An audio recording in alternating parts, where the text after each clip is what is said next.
So things escalated pretty quickly in the beginning,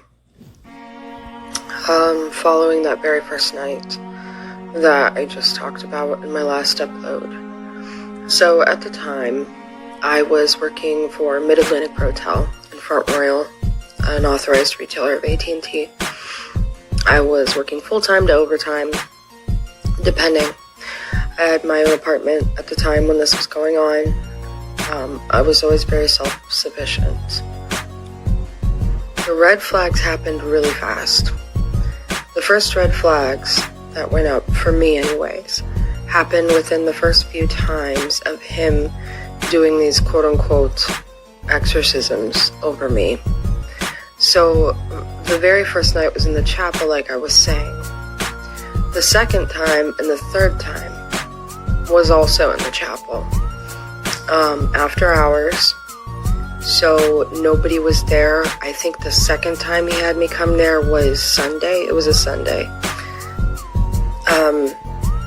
Basically the way that it would work is he had my cell phone number, and anytime he texted me and said, okay, I need you to be here at this time or this day, I would show up. I was just at his beck and call, because again, this is my spiritual director, and as a Catholic, my understanding was I had to do whatever he told me. And of course, I'm terrified after experiencing these manifestations for the first time. And I'm thoroughly convinced that, that's what this was all for. That's why God put him in my life. And of course, he's my spiritual director, and my psychologist sent me there, and everybody seems to like him. So the red flags that came up for me was pretty quick, I guess, after all those years. So the second, third, and possibly fourth time following that first night also took place in the HLI chapel. And they were way shorter. It started out maybe an hour or two. He'd have me there.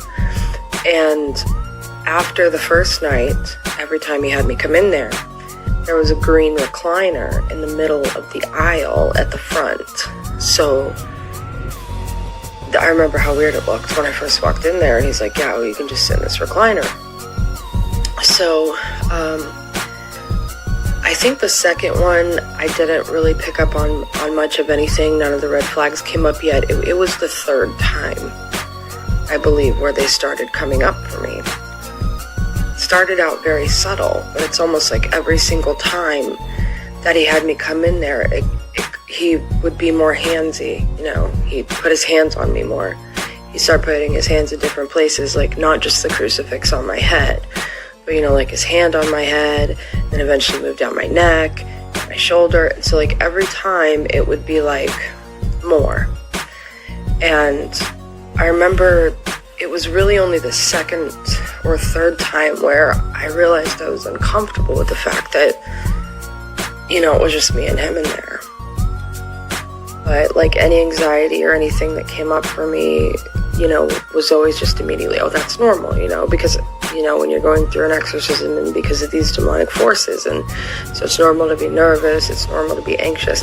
And again, I've never been through this ever. Like, I don't know how this works. I'm trusting and trust this priest is telling me the truth. And, like I said, I'd known him from the time I was 14.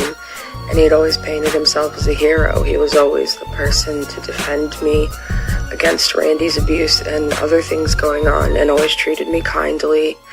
And there was no reason that I would have ever suspected before or had any red flags before about him.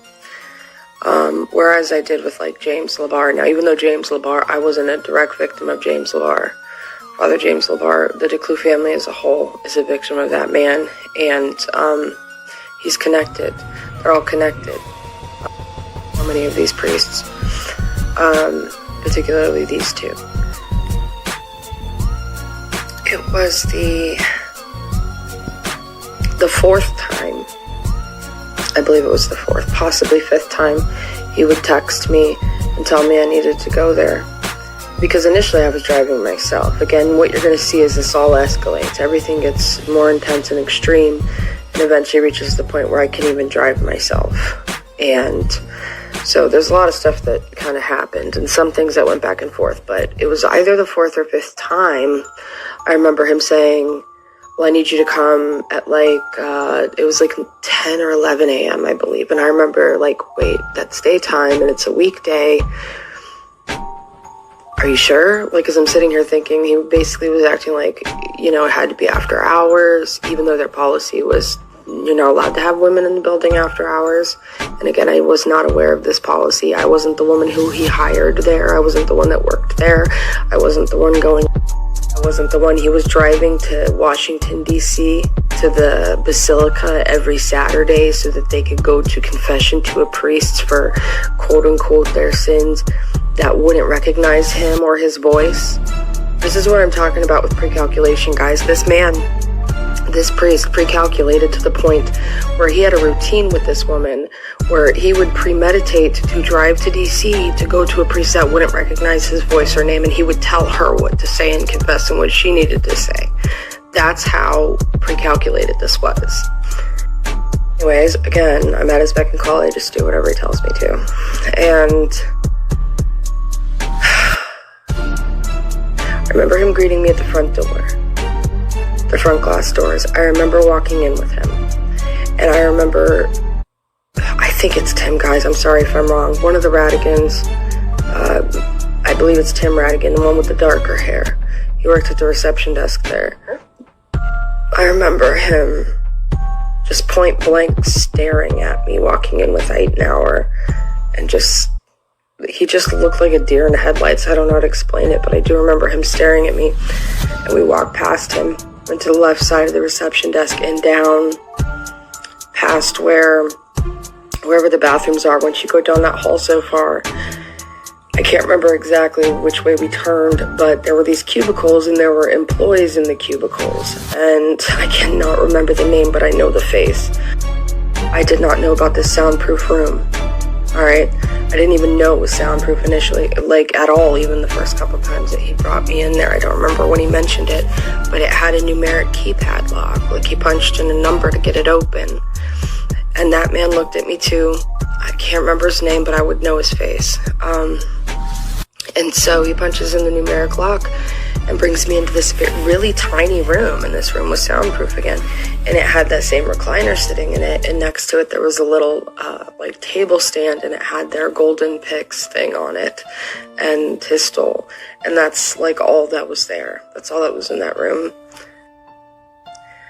Spent somewhere probably between 3 and 5 times he had me come into that room, in the soundproof room, during the day or later towards the evening, but when hours were still going on. So basically when there were employees there initially, he would take me to the soundproof room, and if there was nobody there, then he would take me into the chapel. Now, the majority of them that he did over me happened in the actual HLI chapel, always every time with the recliner, and he would always bring out the monstrance before every time and do the whole Latin thing that they do and everything. And oftentimes would have their picks around his neck. I had just complete clarity and awareness during these initial ones. I didn't have any of where I was fading in and out of consciousness, to the best of my recollection anyways. They were very clear, and they were much shorter. Like I said, these kind of progressed into what they became. So even though it happened pretty quick for something like that to happen, it wasn't all initially all at once. It wasn't him laying on top of me right at the bat. That wasn't the first time, the second, or even the 5th time. He didn't put his hands in totally private areas in the beginning. That's not, it was something that slowly progressed to that. I remember a couple of the first things that set me off, that I first went to bring up to my psychologist, that bothered me.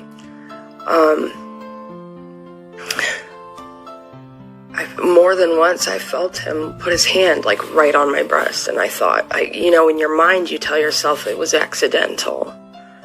He slipped, or just be quick things like that.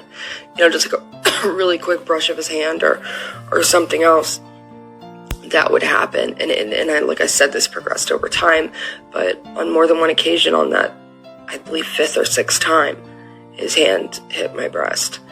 And my left breast, and the same time when I it was probably it was probably after the third or fourth time that it happened that I finally said something to my psychologist, who I was seeing once a week at that point.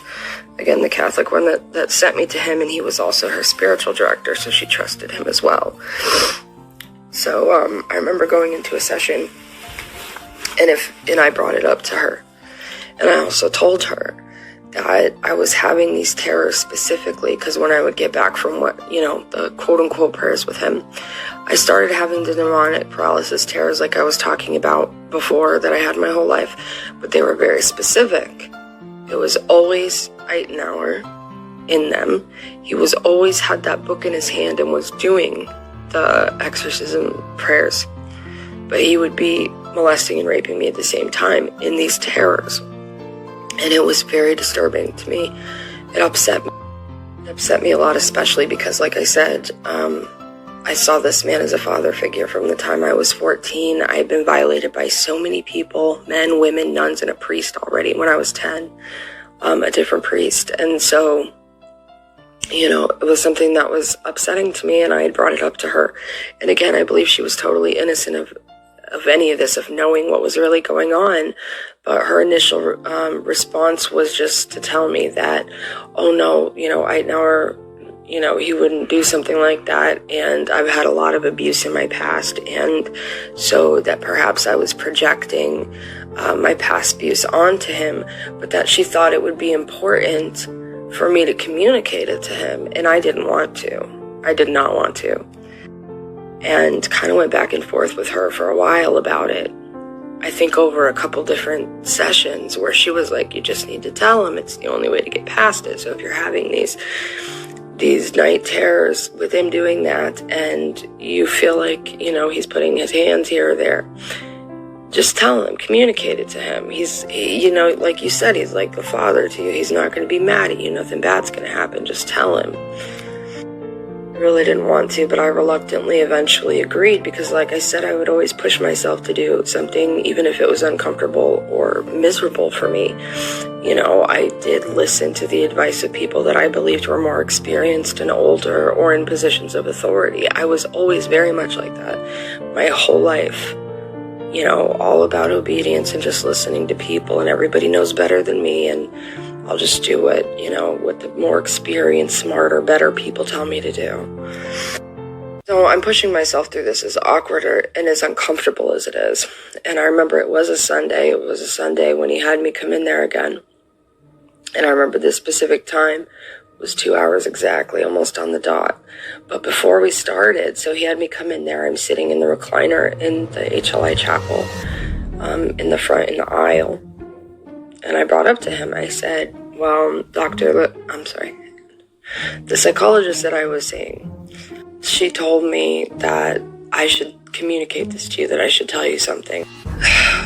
This day gives me chills to even think about. So I'm sitting there and I'm barely getting it out and telling him what I told her. I remember apologizing, just be like, I'm so sorry, I don't know why this is happening, I'm so sorry, but I'm just telling you so that I can get past it, whatever's going on. Now, this is the first time that I ever saw behind the facade of Euteneuer, and it's what shut me down for nearly the next year and a half, because I'd never experienced or seen this with him before. But his response was so extreme. I remember the first thing that happened was